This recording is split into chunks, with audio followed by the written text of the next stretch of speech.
Welcome to Small World's Big Adventures. My name's Scott. Whoa. You may have noticed these little spooky friends over the last few weeks. They have been counting down to our Spooktober.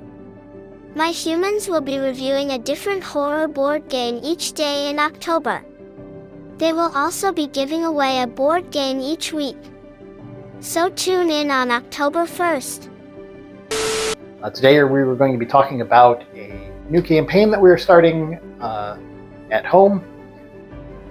Just kind of wanted to discuss some of the thoughts and methodology leading up to actually starting a campaign, to give people tips and a view behind the screen for people who aren't DMs and for people who are. Going into this campaign, I had 3 ideas for what I wanted to run and decided I would let my players vote on which one excited them the most. The one I was a little more interested than the others was a desert-themed campaign, sort of based off of the lore for the Tomb Kings from Warhammer Fantasy, where they would be stopping an insurrection of undead skeletons by gathering up a bunch of ancient books and having a giant fight in front of a pyramid. Seemed kind of exciting to me. A lot of potential for running around and exploring different locations, but that is not what they voted on. The second campaign idea was a pirate campaign where the characters could be swashbucklers and rogues in the general sense, not in the specific sense, and they would be stopping a curse that was affecting all of the pirates, sort of themed kind of after the Pirates of the Caribbean movies, sort of a fun, adventure-y, high seas campaign. And then the last campaign that we were voting on was a sort of a Groundhog Day repeating campaign, where they would pull up into a village, and at the end of the day, this big bad would show up and destroy everything, and then the characters would start the next day, one level higher with another opportunity to beat the big bad until they finally figure out how to defeat them. And that is what my players decided they wanted to play. In a normal campaign, I would do a lot of campaign design in between adventures after we've started. That way I can respond easily to what the players and characters have done. I can change on the fly if maybe they discover a hidden secret too soon. I can change that to something else, or if I'm laying the groundwork for a big reveal, I can kind of mess around from adventure to adventure for that.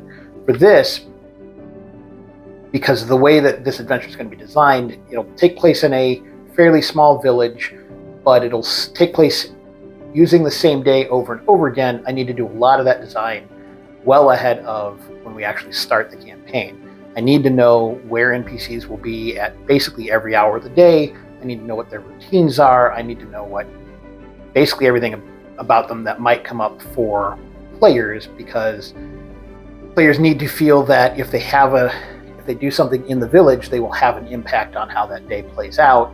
In order to make that feel real, I will have to have that done in advance, because if I do it on the fly, it makes it a little bit harder to keep things consistent from adventure to adventure.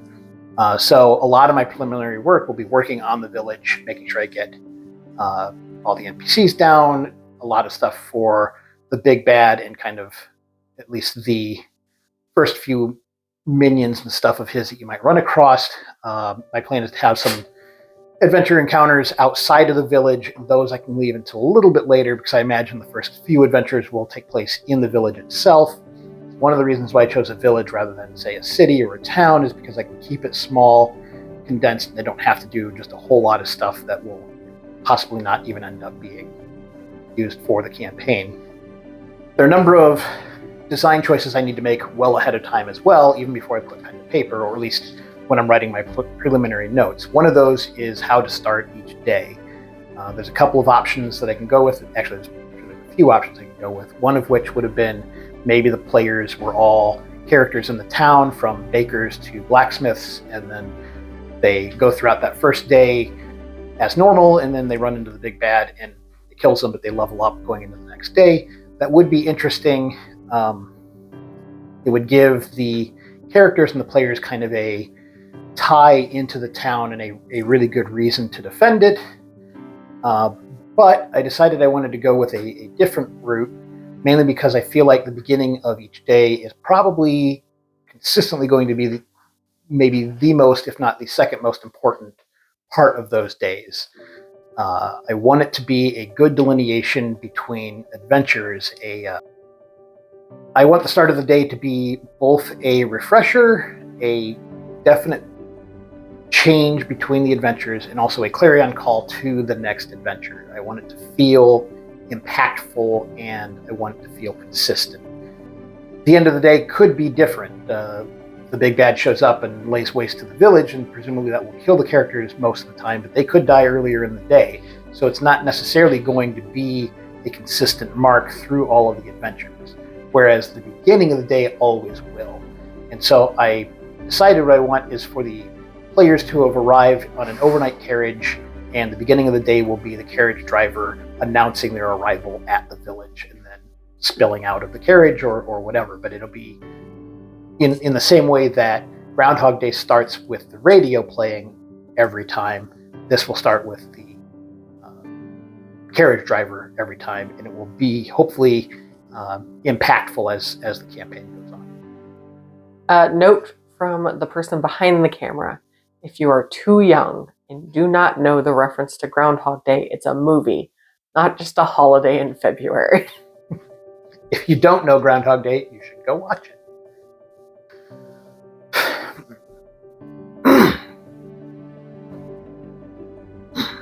Before playing our first session, we will have a session 0, which is something I fully endorse, and I think most campaigns and groups should probably do.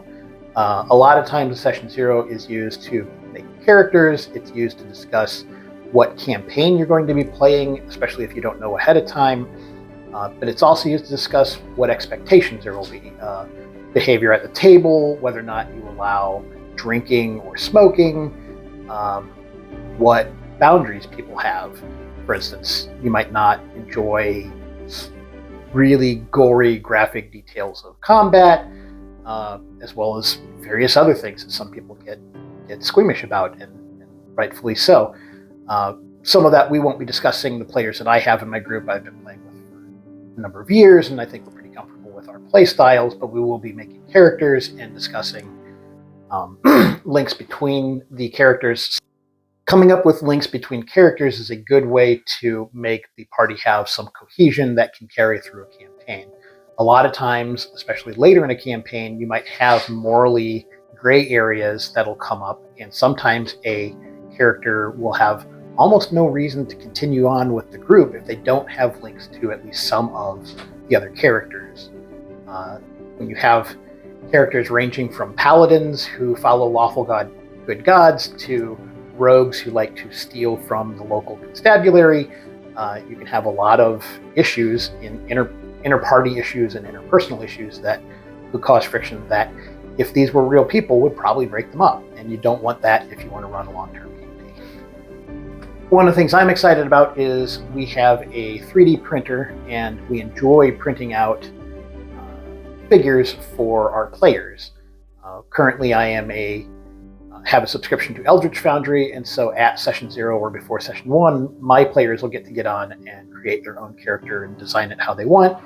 Hero Forge is another really good site for this. There's a couple others that you can make your own character and then download a file or have them print it out for you and send it to you, that aren't really all that expensive when you compare it to regular minis. In fact, we've been really happy with both of these sites, Hero Forge and Eldritch Foundry.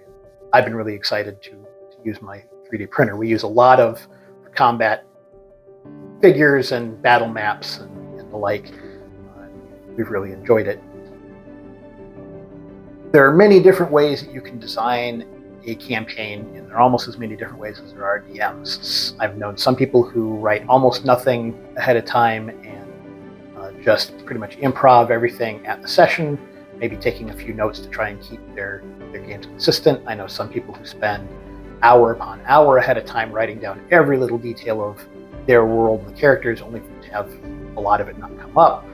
I tend to put in a few hours ahead of each adventure,